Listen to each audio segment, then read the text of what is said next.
Hello students, welcome back. Arts and Yours channel. Brajvasi English classes. Today's topic present continuous. Present continuous का बेटा ये part 2 है. मैं इससे पहले पार्ट 1 दे चुका हूँ.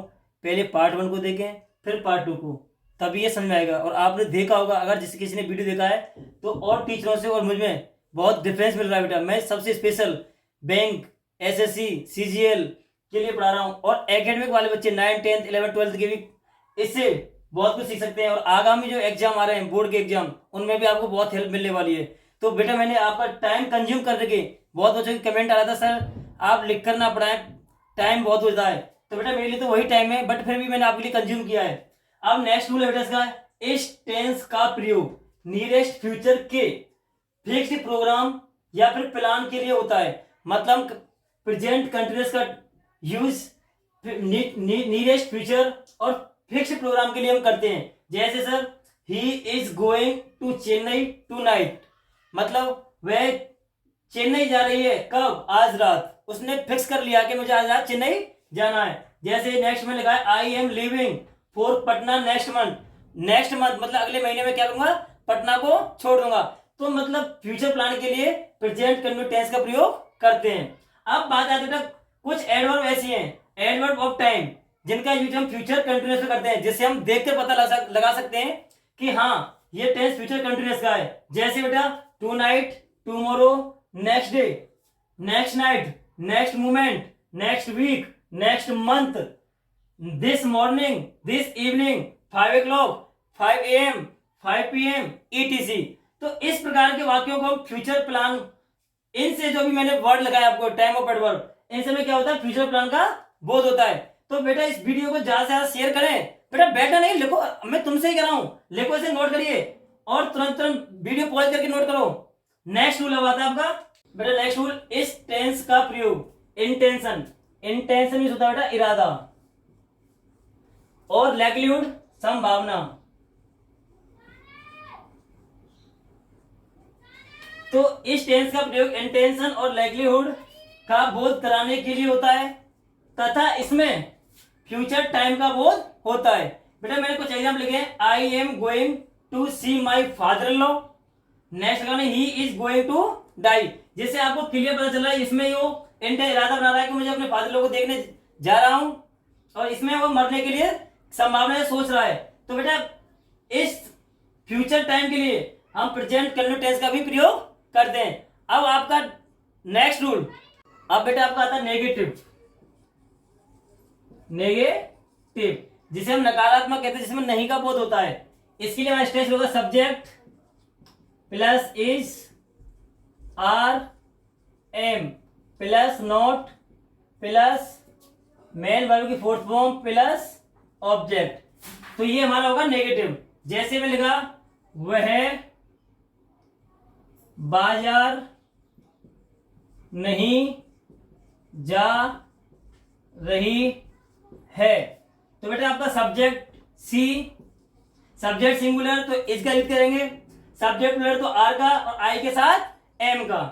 तो she is not, subject is R M plus not, she is not going to market. अब उसके बाद आता है बेटा आपका इंट्रोगेटिव, इंटेरोगेटिव. इंट्रोगेटिव बेटा आपके दो रूल होते हैं. एक तो WH पहले हो, WH पहले हो, जिसे क्या पहले कहते हैं. तो उसके लिए हमारा स्ट्रक्चर रहेगा आपका इज आर एम पहले, उसके बाद बेटा आपका सब्जेक्ट होगा, उसके बाद आपकी मेन वर्ब की फोर्थ फॉर्म होगी, उसके बाद बेटा आपका ऑब्जेक्ट होगा, लास्ट में क्वेश्चन मार्क. एग्जाम्पल ले सकते हैं, क्या मैं अंग्रेजी पढ़ा रहा हूं. अब क्या पहले आ गया, तो बेटा हम इज आर एम में से पढ़ लेंगे. इसमें सब्जेक्ट आपका आई है तो एम लेंगे, एम आई टीचिंग इंग्लिश. अब इसका सेकंड रूल होता है WH बीच में हो. क्यों, कब, कहां, कैसे, कौन सा, बेटा आप लिखते चलें, मैं जो बोल रहा हूं उसे भी लिखें. अगर बीच में हो तो सबसे पहले उन्हीं की अंग्रेजी WH प्लस आपकी helping verb is are am, उसके बाद आपका सब्जेक्ट होगा बेटा, उसके बाद आपका मेन वर्ब की फोर्थ फॉर्म होगी और लास्ट में आपका होगा ऑब्जेक्ट और क्वेश्चन मार्क। अब एग्जांपल लिख सकते हैं इसके लिए, तुम कक्षा में शोर क्यों कर रहे हो।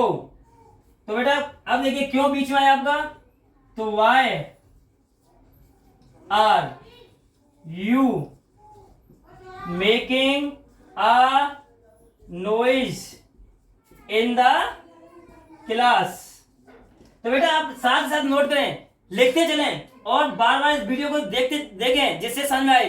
फिर भी नहीं आता तो कमेंट करें। अब next interrogative negative, interrogative negative इसमें भी वही दो रूल लगेगा, कोई WH पहले हो तो इसका स्ट्रक्चर होगा बेटा आपका पहले हेल्पिंग वर्ब जिसे हम वही इज आर एम कहते हैं, उसके बाद बेटा आपका सब्जेक्ट होगा, सब्जेक्ट के बाद बेटा नोट होगा, नोट के बाद मेन वर्ब की फोर्थ फॉर्म होगी, उसके बाद आपका ऑब्जेक्ट होगा, लास्ट में क्वेश्चन मार्क। एक हम एग्जांपल लिख सकते हैं, क्या वह नदी में नहीं नहा रहा है। तो अब आप बेटा क्या पहला गया, तो इज ही नॉट, अब नाना की बातिंग इन द रिवर। अब बेटा WH बीच में हो तो इसके लिए स्ट्रक्चर होगा पहले उसी की अंग्रेजी WH, क्यों, कब, कहां, कैसे, कौन सा, किसका, कितना, सब, ठीक है। उसके बाद आपकी आती है helping verb is are am, इसके बाद आपका रहेगा सब्जेक्ट के बाद बेटा आपका नोट के बाद मेन वर्ब की फोर्थ फॉर्म और लास्ट में आपका ऑब्जेक्ट और क्वेश्चन मार्क चिन्ह। अब इसके लिए एग्जाम्पल लिख सकते हैं, वे बाजार क्यों नहीं जा रहे हैं। तो आप क्यों नहीं, why are they not. Structure देखिए और क्वेश्चन सॉल्यूशन या फिर आप ट्रांसलेट आसानी से कर सकते हैं। तो why are they not going to market. बेटा मैं थोड़ा सा जल्दी इसलिए करता हूं कि वीडियो ज्यादा लॉन्ग ना हो, आप ये शॉर्ट हो जाए। तो बेटा ये आपका आज प्रेजेंट कंटिन्यूअस भी फिनिश हो गया है। अब कुछ चीजें बेसिक हैं जो मैं आपको नेक्स्ट पार्ट 3 बताने वाला हूं। तो प्लीज स्टूडेंट्स मेरी वीडियो को ज्यादा से ज्यादा शेयर करें, बच्चों तक पहुंचाएं जैसे मैं आपके लिए मेहनत कर रहा हूं। तो please subscribe me and follow me and see more videos, like subscribe my channel.